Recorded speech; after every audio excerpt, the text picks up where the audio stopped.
Okay. All right. Uh, could you introduce yourself? Hi, good evening from India. Firstly, thank you for inviting me to be a part of this. I'm Aakriti Kuntal, and I'm a writer and poet based in India. Occasionally, I also dabble in photography and visual arts. So that would be it. Oh, sure. What nationality are you?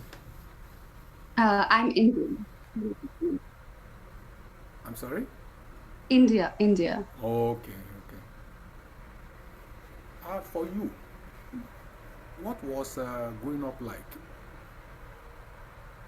Um, I think it's only in comparison that we can, in retrospect, that we start to analyze that our experience may be different from others or growing up in different cultures. But as a child, I think it was good for me. I think for most part, it was a good experience growing. And I'd say that India is a developing country. It's an amalgamation of very different cultures even within, and different a lot of variety. So and multilingual, lot of so that was I think the primary experience, and you get exposed to very um, different cultures even within India, and yeah, I think that was one aspect of it growing up. Yes. Interesting. So, which games did you play? I think during retracing childhood, we would, I think, almost miss it, I guess, now, because now we've switched on to the world of social media and internet. So I mean, I don't see it anymore that much in the world. But we would play outdoors, and that would involve some games that I think were just games that we made up, and other times there would be other sports, like volleyball to leg cricket and football that people play. I think girls we would play badminton a lot when we were kids. Yeah, Now, tell me how you got into writing.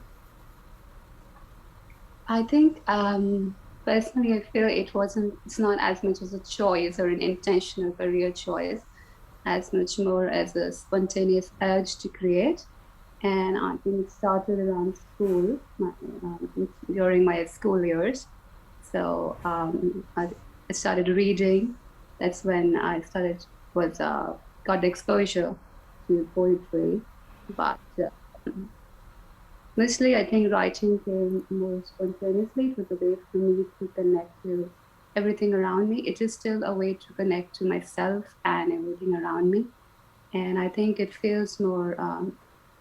It's a transformative space, and like some parts of it are meditative and transcendental for me. Other parts lead to more observations and reflections. Also, it helps you, I think, gain different perspectives, and there is a sense of clarity that develops during the writing process in itself. I think, which has been a central pivot to my growth or my existence as a person, as a human being. Some people do say they got into writing as a means of releasing their tension, right? Right. What can you say about that? So I think certainly one aspect is that, that's why we say it's cathartic and therapeutic too. And there is a sense of release. I think we're all, there is a continuous accumulation as we live of thoughts, ideas, perspectives. And I think writing, I think personally, it's almost always that sensation where if I connect to myself or in the stream of writing, or sometimes we call it the stream of consciousness, where the words start to flow. then I think whatever tensions or whatever unresolved phenomenon that are occurring within you, or things you may have not personally acknowledged or recognized or addressed, they start to become more lucid and clear. And especially with poetry, because it tends to have a flow. So it's spontaneous. And one of the reasons that spontaneity and rhythm or the lyrical nature, everything, just flows through us. So I think in that sense, there is both a release that is in the body as well, in the body, in the mind, and also a channel or a conduit to things around us, to elements around us. That sort of like the artist as medium in a way. Uh, was there any parental objection to your decision to become a writer? Sorry, could you repeat the question? When you decided to become a writer, I did think your parents object? so. I think for me, I see primarily writing more as a verb than attaching an identity to it. And at some point, I think while I had always been absorbed in the process of writing and in the process of creation, but I think personally for me, I see myself as an explorer. I think language has been a gift in that sense, and I I don't attach to it in the sense of an identity as much as I think the verb. I feel like that is my job as an artist to continuously create, explore, and I do believe in learning from all mediums or exploring other mediums as well, whether they are visual, whether it's music. Music is very essential to me. I think it's been part of my journey and also stimulates writing as well. So the decision I think came along during the years. I think when I had been writing for very long, and I think it sort of became an essential and very huge component of who I am. And I think that's when I like decided to move forward in the path. Uh, there's this saying that a person who stands for nothing will fall for everything. Yeah. Now, what do you stand for as a writer? I think as a writer, I stand for liberation of the self first and foremost. I think if you can free the mind, and the process is a continuous journey, I think, and you evolve, you adapt, you learn. But to me, I think a writer is truly born, or an artist is born when you have the courage, or when you understand that you must liberate yourself. And I think when we allow ourselves to be liberated, we can see the world anew. That is when we can transform. It helps us gain the ability to interact with everything in a new, novel manner. And I think once you start to work on the self, that is the reflection that you will automatically carry in every aspect of your life.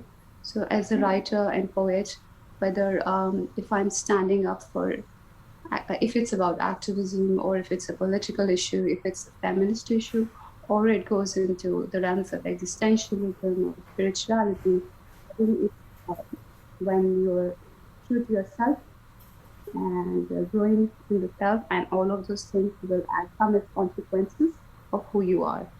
So a free thinking mind and free thought processes, I think those are certain important things to me as a writer, so that you can lead your own path and gain another. Also, how you can probably be authentic in your work as well and move forward.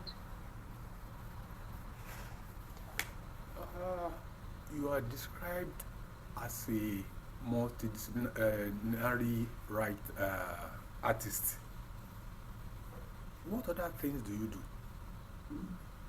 So I do a lot of stuff that I think, Like, people I do, I would say, like watch movies, Netflix. I do spend time watching Netflix. So I think I do like gardening, and I mean, I wouldn't say I'm an expert in anything on gardening, but that would be one thing. I also very much like science, and so, but that would fit probably into the nerdy artist part. I'm not sure if it's separate, but yeah, I do like science, and I was particularly interested in physics at one point, and still something I might explore one day.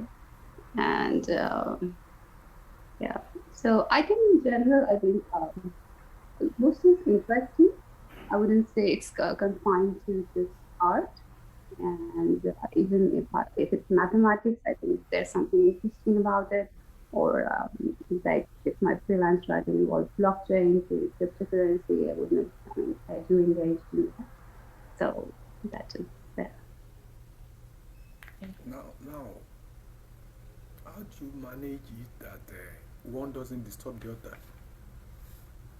other? Sorry, How do you manage it that one aspect of your specialization does not disturb the other? does not disturb my time. Yeah, or even one disturbing the other. That is okay. Mm. You are a writer, you are a photographer, and all those things, right? Hmm. Right. So, don't they disturb each other? I think personally for me, they don't conflict. They do not conflict. I think a lot of people see these roles as very different. And personally, for me, or they see it as a fusion, like you're taking two separate parts and you're mixing them.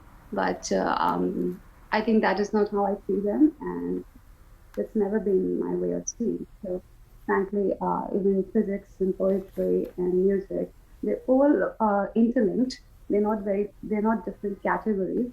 So I approach them all with the same process.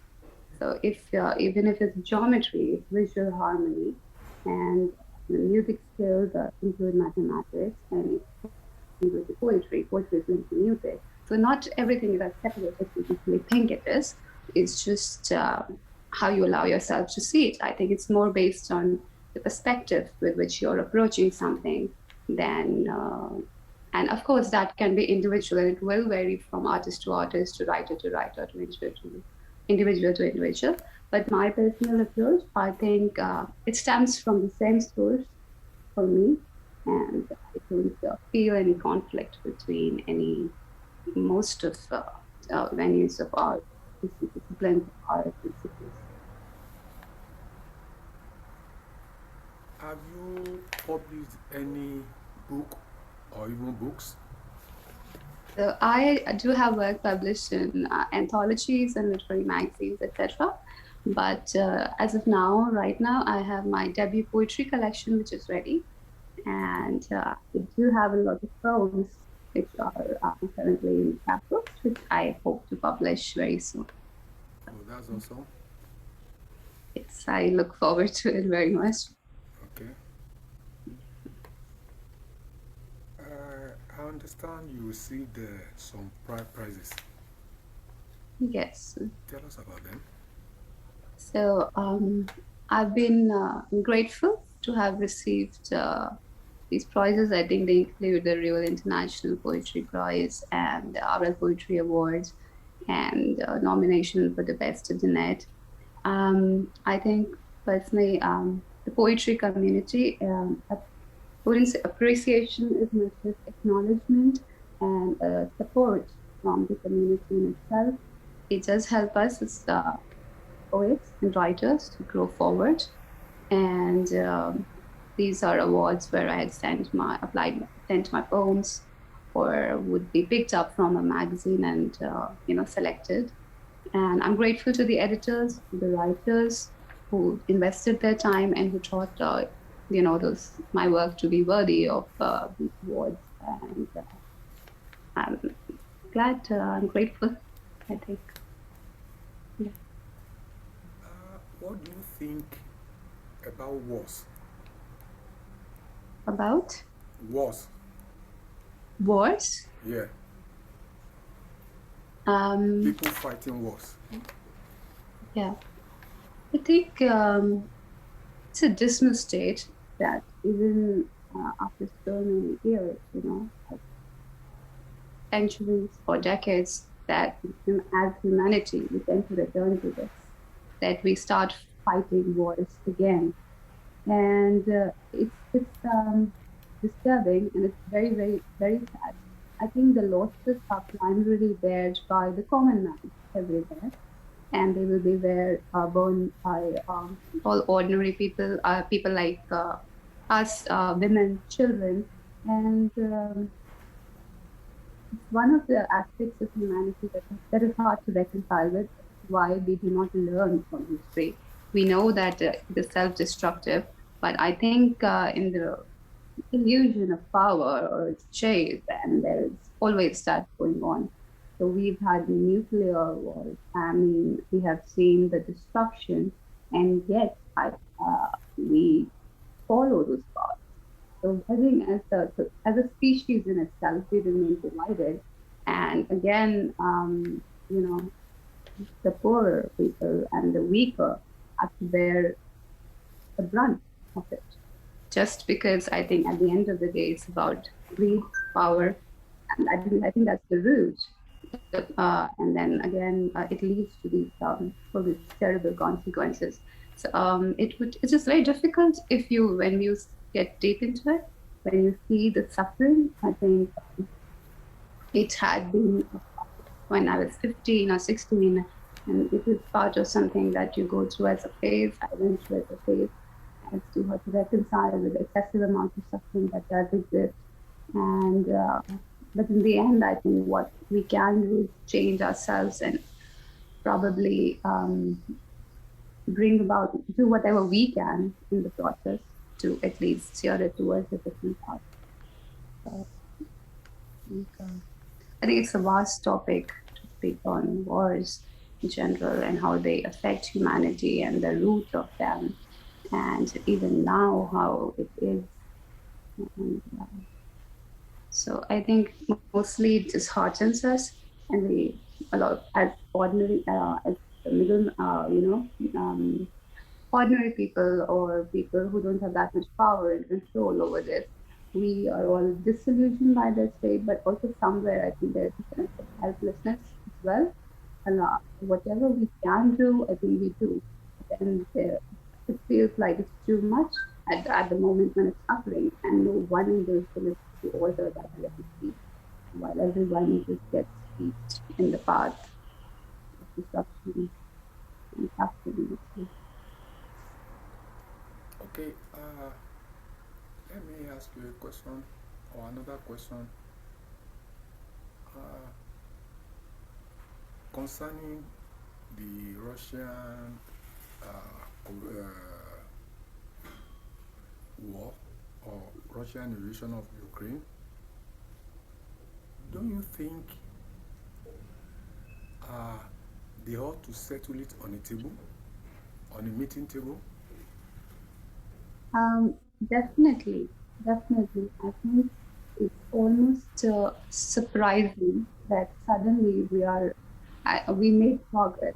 We made some progress in the last decade, and suddenly it's like the processes we evolved because of the aftermath of all the wars we witnessed and the suffering. That negotiation and diplomacy and talking would be a much much better path. And right now, it's hard to believe this is even happening. It's hard to reconcile that this is happening in today's time. And I think for most people, it's like we just didn't anticipate this, even as growing up, that we would see a war and that nothing is happening and is going on. And talking and definitely being on a meeting, on a table, that was definitely the way we had evolved or decided it, even once globalization began, that this would be a better way forward. And yet here we are again, and we are seeing this destruction in front of us, and it's like nobody's able to stop it, and even people are still dying and suffering, and we're all here, and we all feel bad, and we feel terrible, and then again, there is element of helplessness, like like we are unable to alter it right now because people are still suffering in ways that is just unimaginable. Now, can you remember your happiest day so far? Sorry. Your happiest day so far? I don't think I've ever thought about the happiest days so far. It's a very, very interesting question. Um,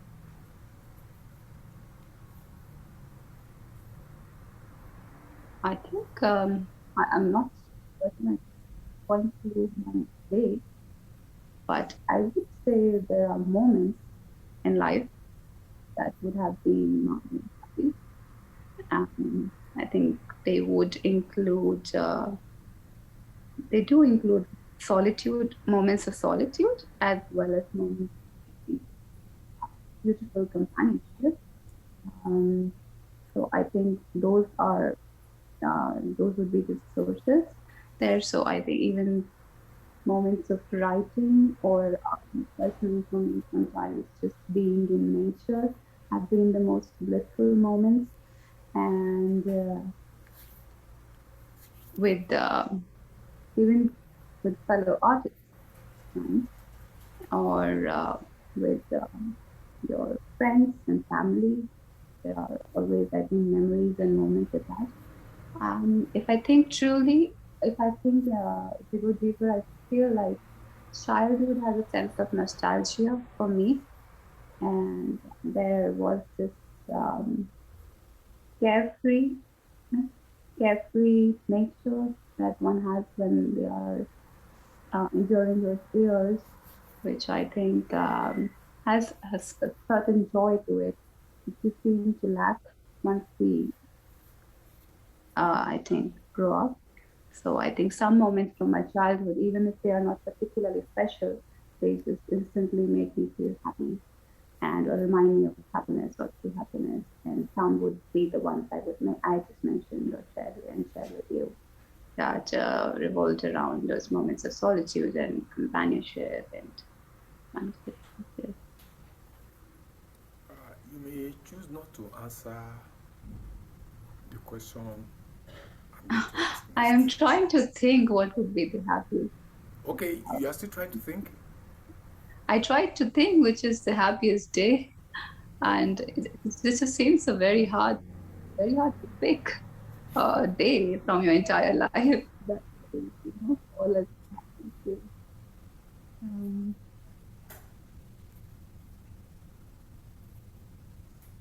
like honestly, it just makes me feel like I would makes me go into the whole mode of an introspection because I cannot immediately recall what would be the like strikingly happiest day of my life.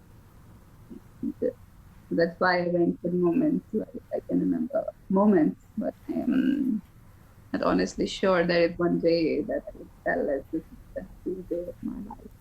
Maybe it's something that will come in the future, which I could say that it stands out for the rest of my life in a manner that I call it the happiest day. Mm.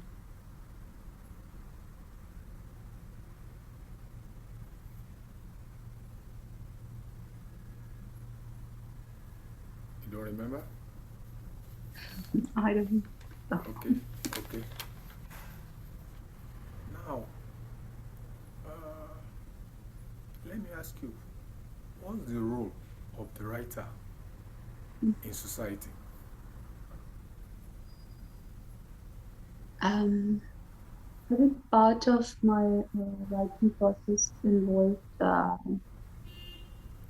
certain health struggles that I had to face, and that that was one component of it that is an important part of I, um, my role as a writer, as in mental health and even chronic health. So I think that is one segment that I would speak about or talk about, raise awareness about. Otherwise, I see. my role as a writer and a poet in the society. More as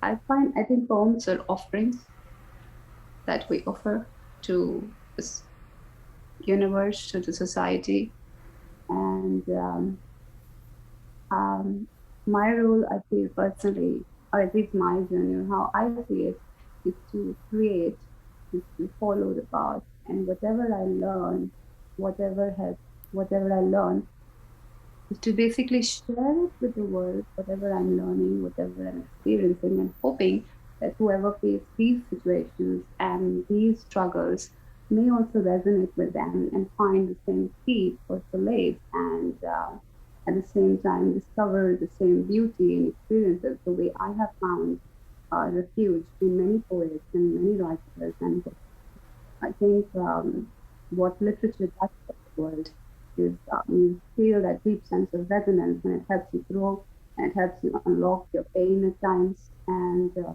so I think that is one of the key components, because I think it was a transformative experience as well as something helped me to read. And when you read something somebody writing something, you come across a poem that resonates so deeply, there's a sense of familiarity, there is that sense of release. I think it can help us heal. So when we speak truly, honestly, um, and from the self, from the core self, I think some people who are really going past some sort of same journey, they too can find resonance in it, and they too can find, I hope, a sense of healing in for them. That's great. Let me ask you the final question, but then you may choose not to answer. Um, Can you Sorry, tell? could you repeat it? Let me ask you the final question, Mm-hmm. but you may choose not to answer the question. Can you tell us your most embarrassing moment? That's embarrassing moment. Okay. Um, yes, I think I wouldn't say most embarrassing, but just recently, I think I met someone for the very first time, and um, so we were climbing stairs, and I got a bag which didn't have carried, and not for the bag, but I did have a stole and a jacket.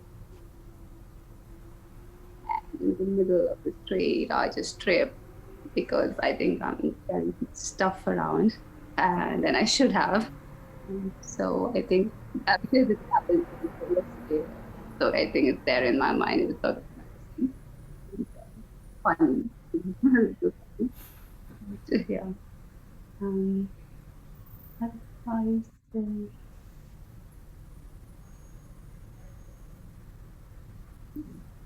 otherwise, but how this would sound funny, but like, so one day it was just I was in a I'm not even certain I should talk about this, but yeah, like instead of yeah, I was so like sleepy, and my brother's there and friends or two, and so we had, instead of using a lip balm, like I just apply Vicks Vapor, and then I just go like, okay, what's happening? So yeah, I think those are just small moments that come to mind in the moment, because that have happened recently, I think. Yeah. That's great. It's been nice talking to you. Thank you so much. Thank you so much for your time and Yeah, for those interesting questions. you're welcome. Bye. Bye bye. Take care.